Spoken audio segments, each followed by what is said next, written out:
we go. All right, folks, welcome again to another edition of Art Brunch, where, of course, we explore the wisdom of the arts, spirituality, and the great ideas. Now, of course, I'm going to give the usual announcements. This is the last time you'll see these announcements because they're occurring this week. So please, if you are in the Boulder area, this Thursday from 5 to 7, drop into the Off-Broadway Gallery here at Pine Street Church for our closing reception of this wonderful exhibit, A Weary World Rejoices. Some fantastic art is up on the wall. So hopefully you can make it for that. And then Saturday, January 13th at 10 a.m., I'm going to have a Zoom call. It's an inquiry meeting about the upcoming art pilgrimage to Italy in October 2024. So if you have any interest whatsoever or just curious, I'm going to be sending out a Zoom link on an email to everybody the week of, so probably Tuesday or Wednesday, maybe.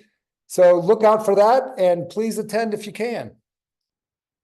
All right, we're continuing our series on the art of wisdom. We're almost complete. We will end up in the contemporary times, but right now we're in the Enlightenment tradition. That's what we're going to explore this week. Now, let me begin with the painting on that title slide you just saw. This painting is by Joseph Wright of Derby, and it's titled A Philosopher Lecturing on the Orrery. Now, an orrery is a mechanical model of the solar system. Now, notice the painting's dramatic use of light. Now, yesterday I gave a presentation on the Epiphany, which is about the Magi following the light of a star to the town of Bethlehem. That star, in some of the ancient writing and in some of the art that we observed yesterday, was clearly not a literal star, but the light of spiritual enlightenment come into the world.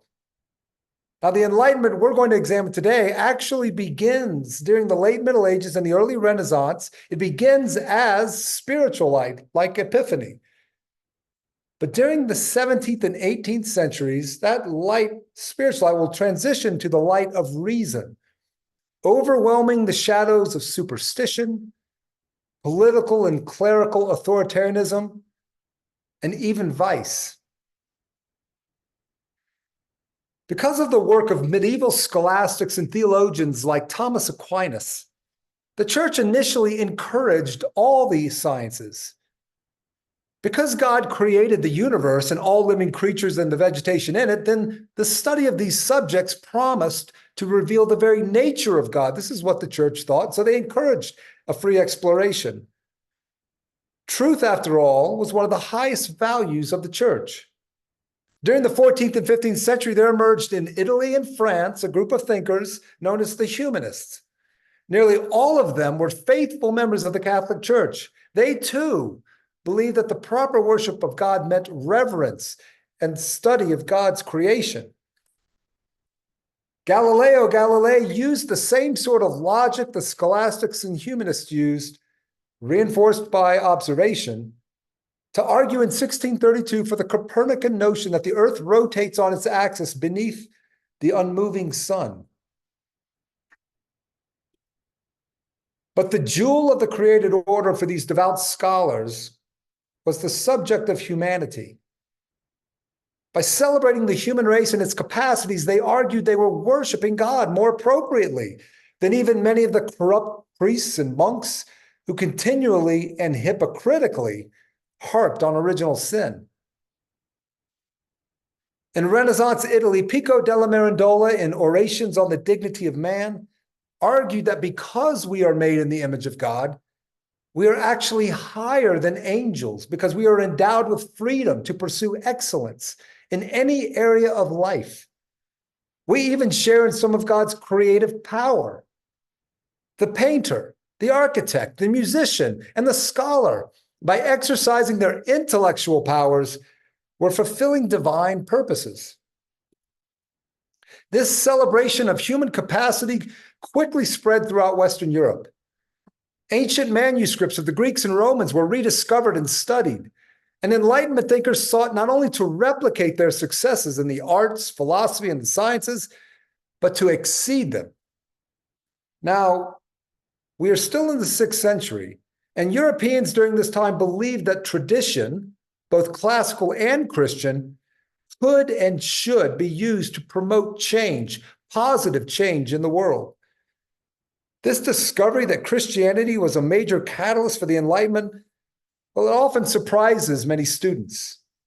Some of the early and great figures of the period, like Isaac Newton and René Descartes, of I think, therefore I am fame, and Francis Bacon, were devout members of the church. They thought their philosophical and scientific investigations were serving the church, not harming it. But most of us know that the pursuit of truth without restrictions might lead to discoveries those in power find threatening. The church during Galileo's time certainly thought so. But before we become too judgmental of religious institutions and their suspicions of science and free thought, think about the more recent concerns over the study, say, of the atom during the 1930s, or the study of human pathogens during the Cold War, or the potential of AI right now. During the 17th and 18th centuries, the intellectual side of the Enlightenment was centered in France and England. The French Enlightenment tended toward ideas that challenged the church, while the English version challenged the monarchy and aristocracy.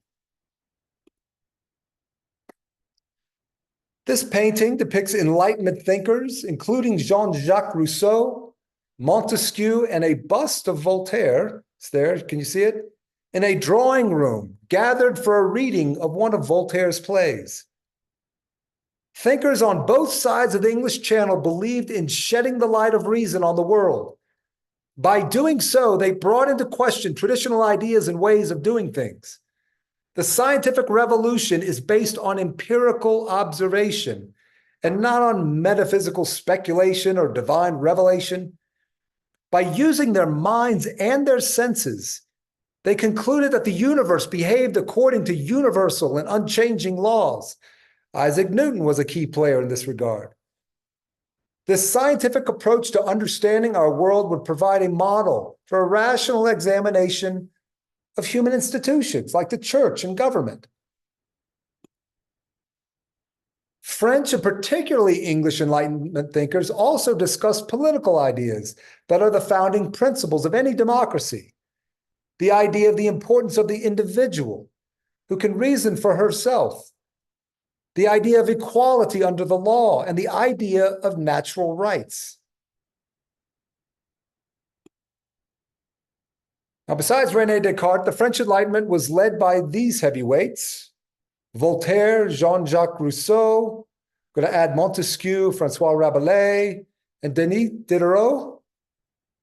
I'll discuss some of them in a little bit. Francois Rabelais, for instance, a French monk and a physician, influenced by Protestantism, had a natural rebellious spirit to him. In his 5-book series titled Gargantua and Pantagruel, he challenged the church's authority, and he ridiculed many religious doctrines as absurd. By the 18th century, an anti-clerical spirit had spread in France and in parts of England. Traditional religion and its institutions were now viewed as obstacles to Enlightenment ideals. Because the church was working with the monarchy and aristocracy to maintain social order and the status quo, the Enlightenment soon encouraged criticism of the corruption in both church and monarchy. Remember, Louis XVI is head of France at this time.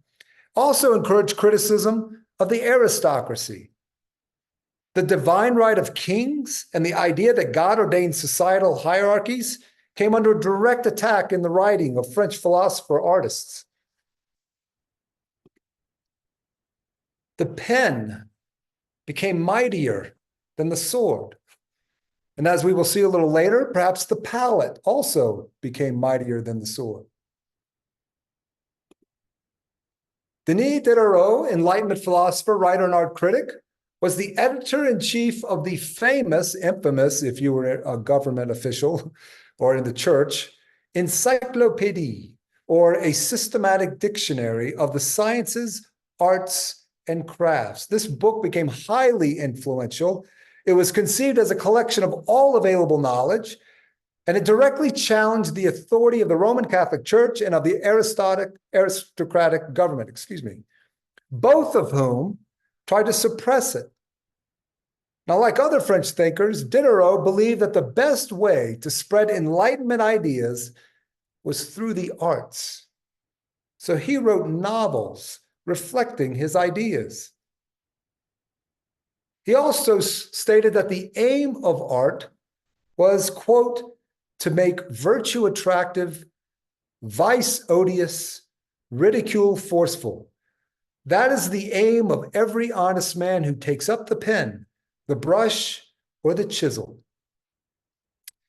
So there was a palpable moralistic spirit among Enlightenment thinkers and artists. Both French and English philosophers believed that the moral improvement of humanity would directly result in the progress of civilization. Social and moral improvement was particularly critical if nations were going to transition from authoritarian rule to democracies. Now, one catastrophic event could be said to have launched the most spirited version of the Enlightenment, mainly because it inspired a best-selling work of fiction.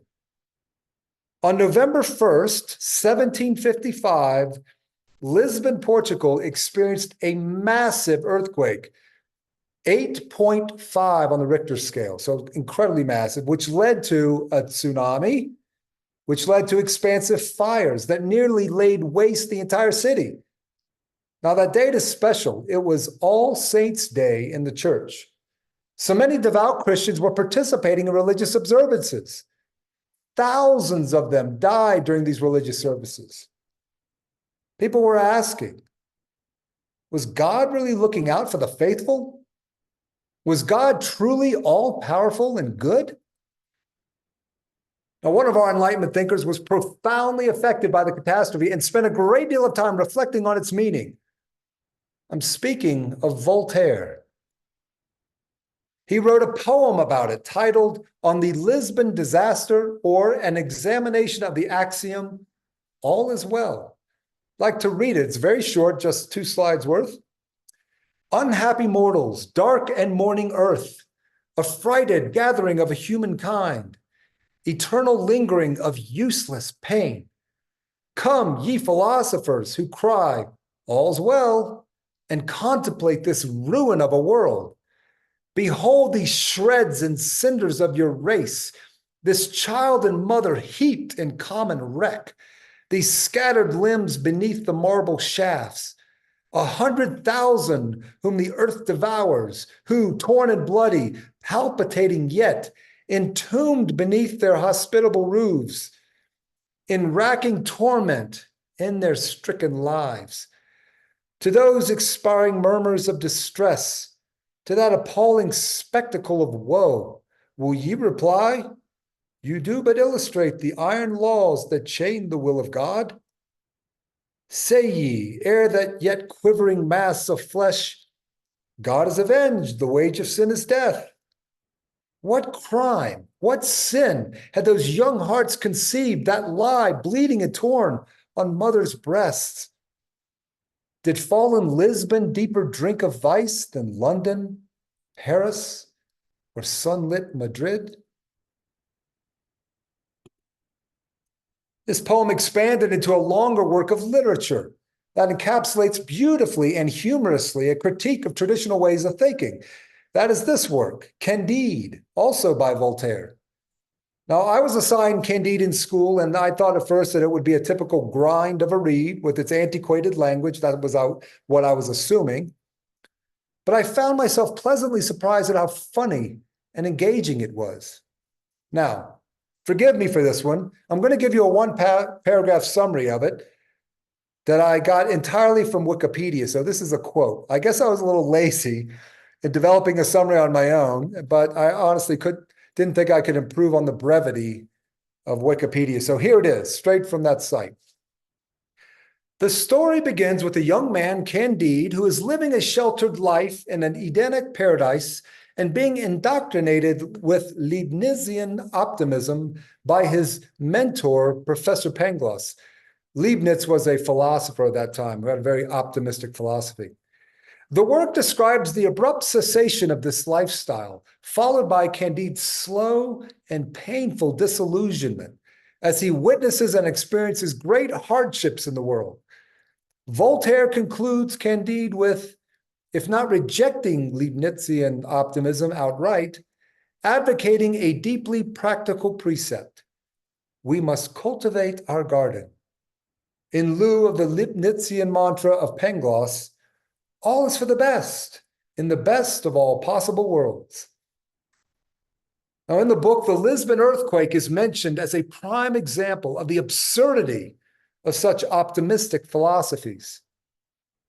Now, Candide was an international bestseller. It made, well, he was already famous, but it really made its author world famous. And it opened a floodgate of criticisms of all authoritarian institutions. It is actually a profound theological treatise, disguised as a farcical and humorous misadventure. Besides dealing with the problem of human evil and corruptibility, the book ridicules religion, governments, armies, and philosophies. Now, what is the real lesson of Candide? Some critics see it advocating a pessimistic philosophy. After Voltaire's devastating critique of most societal institutions, it appears he believes that since life is precarious at best, the best we can do is dedicate ourselves to the pursuit of our own interests and happiness. No institution should prevent our freedom to pursue our own peculiar interests unless our activities infringe on the rights of others. Now, I don't know about you, but I detect a libertarian spirit in the work, libertarian in the modern political sense. Now, what about the political Enlightenment then? The most significant figures in this area are the Englishmen Thomas Hobbes and John Locke, along with Frenchmen Rousseau and Montesquieu, among others. These figures revolutionized political thought during the Enlightenment era and brought political modernization to the West. In his great work, Leviathan, Thomas Hobbes painted a bleak picture of life in the state of nature as, quote, solitary, poor, nasty, brutish, and short. He believed that people by nature pursue power, and they will trample on the rights of others in their struggle to exert power, if not restrained by government. People therefore need an absolute ruler to maintain stability. So he believed in the need for the monarchy. Now that doesn't sound very enlightened, does it? Well, the reason Hobbes is considered an Enlightenment thinker is because he advocated for the concept of a social contract between the monarchy and the people. Social contract theory posits that individuals willingly relinquish some freedoms to a governing authority in exchange for protection and order. But the government does not rule by divine right. That was the idea before Hobbes. But after Hobbes, that idea goes away. The social contract takes its place. Now, in contrast to Hobbes' sort of pessimistic view of human nature, John Locke's two treatises of government argued that people are born with natural rights. These rights are life, liberty, and property. The role of governments are to protect these rights. If they fail to uphold the people's rights or act against their interests, the people have a right to revolt. That's exactly what the French did, as well as the English, but less violently. Now, the French philosopher and writer Montesquieu was a realist.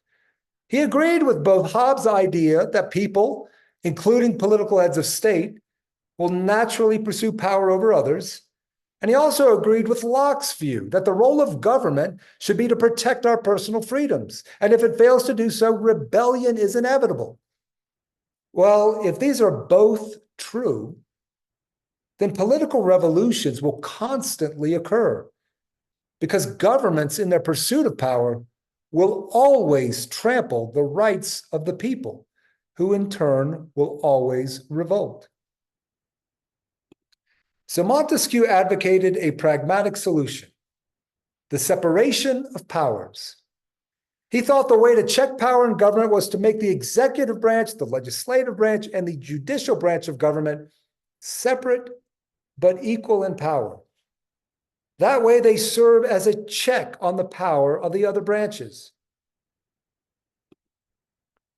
Now let me return to Voltaire for a moment, because his work strongly critiqued the cozy relationship between church and state. He argued such a relationship was an awful idea, and the two should be separate in order to preserve an individual's personal liberties. So to the Enlightenment, we are indebted for our modern democratic form of government and protected individual liberties. Now, in light of our current political climate, do you believe we are in need of a revival of the Enlightenment spirit? Now, I would like to conclude with a look at the art of the Enlightenment. The style and subject matter of art in this period was directly influenced by Enlightenment ideals. Enlightenment art prioritized meaning and rationality over decoration. Art should be cerebral, not sensual. So a new style emerged called neoclassicism. It was a revival of Greek and Roman aesthetics which used hyperrealism to express certain values. This style blended well with the Enlightenment's promotion of logic and reason. Strong drawing and perfectly smooth finish were emphasized because they were seen as rational and therefore morally superior to other artistic styles. Morally superior. Do you agree with that? Well, using art to promote particular ideals like scientific investigation were characteristic of this style of art, like in this painting. Such artists of the Enlightenment were often overtly moralistic in their choice of subject matter. The English artist William Hogarth was particularly direct in his critique of the aristocracy and their decadent culture. Now, some of you may recognize this work right here, since I recently showed it in a previous Art Brunch presentation. Not a very flattering view of the aristocracy. Hogarth wasn't all that kind to religion either. In this engraving, he critiques those who simply believe something because a religious authority tells them to. The ranting preacher above, see him up at the top, holds puppets of a witch and a demon. A woman at the bottom is overcome with emotion at the preaching, while rabbits run out from between her legs. Wonder what Hogarth is telling us there.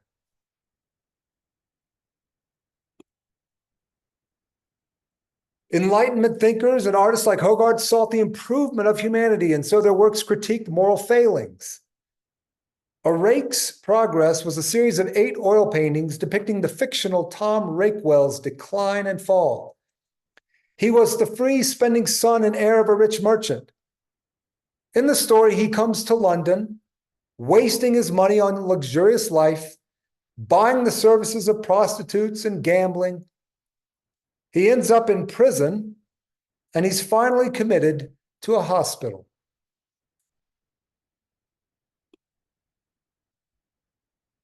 Hogarth also did a series entitled An Election, in which he shows how vice threatens the processes of democracy. Now, why all this emphasis on morality when Enlightenment thinkers were so key on individual liberty? Because they believed a free society cannot remain free if individual and corporate vice are unchecked. Do you agree or not agree?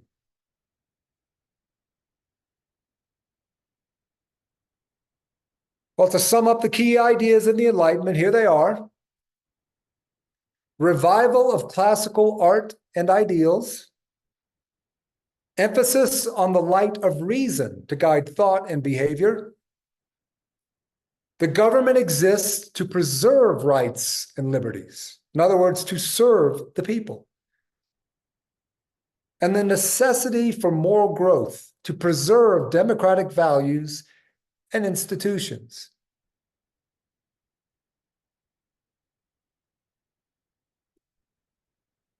Well, I leave you with another work by the artist that we began with, Joseph Wright of Derby.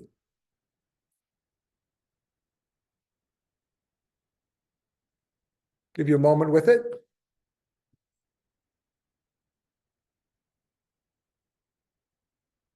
I'd like to close by asking all of us to consider this. In light of our current political and moral discourse and behaviors, are Enlightenment ideas and values still alive in Western society, or are they in need of a revival? All right, well, thank you for the gift of your time here. I'm opening up the floor. If you have any questions or comments, let me know. And if you want me to return to a particular slide, I'll do that. The floor is now open.